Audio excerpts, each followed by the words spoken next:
Hello friends, എല്ലാവർക്കും ടെക്കൽ മലയാളത്തിലേക്ക് ഒരിക്കൽ കൂടി സ്വാഗതം.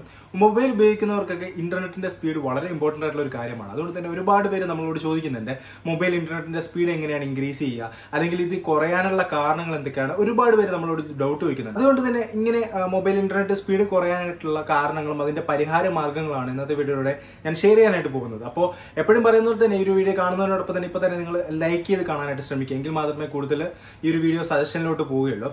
അപ്പോൾ നമുക്ക് വീഡിയോയിലോട്ട് പോകാം. അപ്പോൾ ഈ ഒരു ഇന്റർനെറ്റ് സ്പീഡ് കുറയാനായിട്ടുള്ള ഒന്നാമത്തെ കാരണം എന്താണെന്ന് വെച്ചാൽ ബാക്ക്ഗ്രൗണ്ട് ആപ്സ് ആണ്.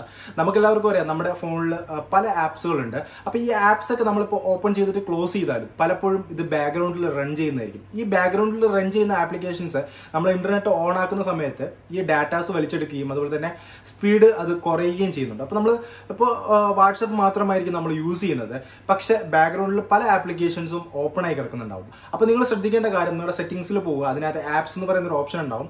ആ ഒരു ഓപ്ഷനകത്ത് നിങ്ങളുടെ ബാക്ക്ഗ്രൗണ്ടിൽ റണ്ണിങ്ങിൽ കിടക്കുന്ന ആപ്ലിക്കേഷൻസ് ഒക്കെ നിങ്ങൾക്ക് കാണാനായിട്ട് സാധിക്കുന്നതാണ്. ഈ ആപ്ലിക്കേഷൻസ് ഒക്കെ നിങ്ങൾ റീഫ്രഷ് ചെയ്തിട്ട് നിങ്ങൾക്ക് ആവശ്യമുള്ള ആപ്ലിക്കേഷൻ മാത്രം ഓപ്പൺ ആക്കി നിങ്ങൾ ബ്രൗസ് ചെയ്ത് കഴിഞ്ഞാൽ നിങ്ങൾക്ക് സ്പീഡ് കുറയുന്നത് നിങ്ങൾക്ക് തടയാനായിട്ട് സാധിക്കുന്നതാണ്. രണ്ടാമത്തെ കാര്യം എന്താണെന്ന് വെച്ചാൽ വിഡ്ജറ്റ്സ് ആണ്. നമ്മുടെ ഫോണിൽ നമ്മൾ പല രീതിയിലുള്ള വിഡ്ജറ്റ്സ് സെറ്റ് ചെയ്ത് വെക്കാറുണ്ട്.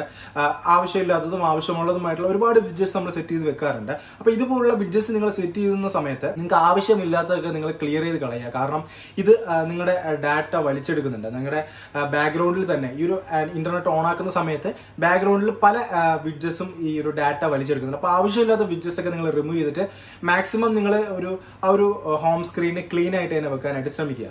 മൂന്നാമത്തേത് വളരെ ഇമ്പോർട്ടന്റ് ആയിട്ടുള്ള ഒരു കാര്യമാണ്, നിങ്ങളുടെ ഓട്ടോ സിങ്ക് ഓഫ് ചെയ്ത് വെക്കുക. പല ആപ്ലിക്കേഷനിലും നമ്മൾ ഓട്ടോ സിങ്ക് എന്ന് പറയുന്ന ഒരു ഓപ്ഷൻ നമ്മൾ എനേബിൾ ചെയ്ത് വെച്ചിട്ടുണ്ട്. നമ്മുടെ കോൺടാക്ട്സ്, അതുപോലെ തന്നെ കാലണ്ടർ, അതുപോലെ തന്നെ ജിമെയിൽ, ഈ 3 ആപ്ലിക്കേഷൻസ് ഒഴികെ ബാക്കിയുള്ള ആപ്ലിക്കേഷനിൽ ഈ ഒരു ഓട്ടോ സിങ്ക് എനേബിൾ ആണെങ്കിൽ അത് നിങ്ങൾ ഡിസേബിൾ ചെയ്ത് വെക്കാനായിട്ട് ശ്രമിക്കുക. കാരണം ഓട്ടോമാറ്റിക്കലി 1 hour ഗ്യാപ്പിലോ അല്ലെങ്കിൽ ഒരു 30 minutes ഗ്യാപ്പിലോ ഈ ഒരു ആപ്ലിക്കേഷൻ ബാക്ക്ഗ്രൗണ്ടിൽ ഓട്ടോ സിങ്ക് ആയിക്കൊണ്ടിരിക്കും. അങ്ങനെ ഓട്ടോ സിങ്ക് ആയിക്കൊണ്ടിരിക്കുന്ന സമയത്ത് ആവശ്യമില്ലാതെ ഇന്റർനെറ്റ് ഈ ഒരു ആപ്ലിക്കേഷൻ വലിച്ചെടുക്കുന്നതായിരിക്കും. അപ്പോൾ നിങ്ങൾക്ക് ഗണ്യമായിട്ട് തന്നെ സ്പീഡ് കുറയുന്നതുമാണ്, അതുപോലെ തന്നെ നിങ്ങളുടെ ഡാറ്റാസ് കുറയുന്നതുമാണ്. അതുകൊണ്ട് തന്നെ നിങ്ങൾ ഓട്ടോ സിങ്ക് എന്ന് പറയുന്ന ഓപ്ഷൻസ് ഏതെങ്കിലും ആപ്ലിക്കേഷനിൽ, ആവശ്യമില്ലാത്ത ഏതെങ്കിലും ആപ്ലിക്കേഷനിൽ ഓണാക്കി വെച്ചിട്ടുണ്ടെങ്കിൽ അത് നിങ്ങൾ ഡിസേബിൾ ചെയ്യാനായിട്ട് ശ്രമിക്കുക. നാലാമത്തെ ഇന്റർനെറ്റ് സ്പീഡ് കൂട്ടാനുള്ള വഴി എന്താണെന്ന് വെച്ച് കഴിഞ്ഞാൽ, നിങ്ങൾ ബ്രൗസ് ചെയ്യുന്ന സമയത്ത് സ്പീഡ് കുറയുന്നുണ്ടെങ്കിൽ നിങ്ങൾ ഏതെങ്കിലും പ്രൈവറ്റ് ബ്രൗസേഴ്സ് യൂസ് ചെയ്യാനായിട്ട് ശ്രമിക്കുക. ഒരുപാട് പ്രൈവറ്റ് ബ്രൗസേഴ്സ് നമുക്ക് ആപ്പ് സ്റ്റോറിലും പ്ലേ സ്റ്റോറിലൊക്കെ ഡൗൺലോഡ് ചെയ്യാനായിട്ട് സാധിക്കുന്നതാണ്.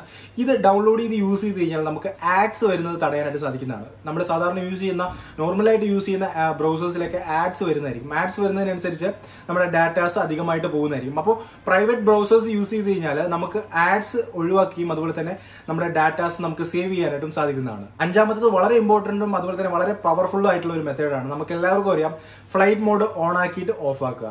ഇത് വളരെ കുറെ കാലങ്ങളായിട്ട് എല്ലാവരും യൂസ് ചെയ്യുന്ന ഒരു മെത്തേഡാണ്. ഞാനും പല പ്രാവശ്യം യൂസ് ചെയ്ത് സക്സസ്ഫുൾ ആയിട്ടുള്ള ഒരു മെത്തേഡാണ്. കാരണം നിങ്ങളിപ്പോൾ ഒരു ബ്രൗസർ യൂസ് ചെയ്തുകൊണ്ടിരിക്കുന്ന സമയത്ത് വളരെ സ്പീഡ് കുറയുന്നുണ്ടെങ്കിൽ അല്ലെങ്കിൽ ഹാങ് ആവുന്നുണ്ടെങ്കിൽ നിങ്ങൾ എന്താ ചെയ്യേണ്ടത് വെച്ചാൽ, നിങ്ങൾ ജസ്റ്റ് ഒന്ന് ഫ്ലൈറ്റ് മോഡ് ഓൺ ആക്കിയിട്ട് ഓഫ് ആക്കുക. അങ്ങനെ ചെയ്ത് കഴിഞ്ഞാൽ നമുക്ക് എല്ലാവർക്കും അറിയാം, ഫ്ലൈറ്റ് മോഡ് ഓൺ ആക്കുന്ന സമയത്ത് നമ്മുടെ ഫോണിലെ ബാക്ക്ഗ്രൗണ്ടിലെ എല്ലാ പ്രവർത്തനങ്ങളും സ്റ്റോപ്പ് ആവുന്നതായിരിക്കും. അങ്ങനെ എല്ലാ പ്രവർത്തനങ്ങളും സ്റ്റോപ്പ് ആയതിനു ശേഷം നമുക്ക് ഒന്നുകൂടെ നമ്മൾ ആ ഒരു ഫ്ലൈറ്റ് മോഡ് ഓഫ് ആക്കി കഴിഞ്ഞാൽ അതിനുശേഷം നമ്മൾ ഇന്റർനെറ്റ് ആക്സസ് ചെയ്ത് കഴിഞ്ഞാൽ നമുക്ക് സ്പീഡ് കൂടുന്നത് നമുക്ക് മനസ്സിലാക്കാനായിട്ട് സാധിക്കുന്നതാണ്. ആറാമത്തെ കാര്യം എന്താണെന്ന് വെച്ചാൽ, നമ്മുടെ സ്ലിം സ്ലോട്ട്. നമ്മുടെ ഇന്റർനെറ്റ് യൂസ് ചെയ്യുന്ന ഒരു ഡാറ്റ യൂസ് ചെയ്യുന്ന സ്ലിമ്മിന്റെ സ്ലോട്ട് എപ്പോഴും ഒന്നാമത്തെ സ്ലോട്ടിൽ ഇടാനായിട്ട് ശ്രമിക്കുക.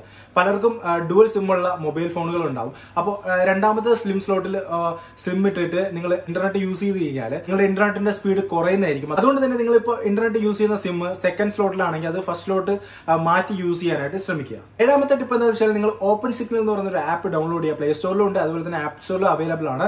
ഒരു ആപ്പിന്റെ ഗുണം എന്താണെന്ന് വെച്ച് കഴിഞ്ഞാൽ, നമുക്ക് എവിടെയൊക്കെ നമ്മുടെ വീടിന്റെ ചുറ്റുപാടും എവിടെയൊക്കെ സിഗ്നൽസ് ഉണ്ടെന്ന് നമുക്ക് അറിയാനായിട്ട് സാധിക്കുന്നതാണ്. അതുപോലെ തന്നെ എവിടെയൊക്കെ സ്പീഡ് കൂടുതലാണ്, എവിടെയൊക്കെ സ്പീഡ് കുറവാണെന്നുള്ള കാര്യങ്ങളൊക്കെ അറിയാനായിട്ട് സാധിക്കുന്നതാണ്. ഏതൊക്കെ സിം യൂസ് ചെയ്ത് കഴിഞ്ഞാൽ നമുക്ക് സ്പീഡ് കിട്ടും, അതുപോലെ തന്നെ ഏതൊക്കെ സിമ്മിന് നമ്മുടെ വീടിന്റെ ചുറ്റുപാടും റേഞ്ച് ഉണ്ട് എന്നുള്ള കാര്യങ്ങളൊക്കെ നമുക്ക് ഈ ഒരു ആപ്ലിക്കേഷൻ വഴി അറിയാനായിട്ട് സാധിക്കുന്നതാണ്.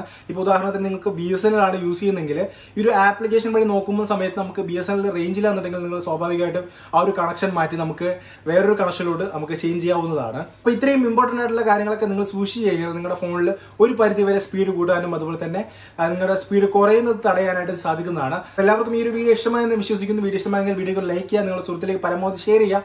അടുത്തൊരു നല്ലൊരു വീഡിയോയുമായി കാണാം. അതിലേക്കും ഗുഡ് ബൈ.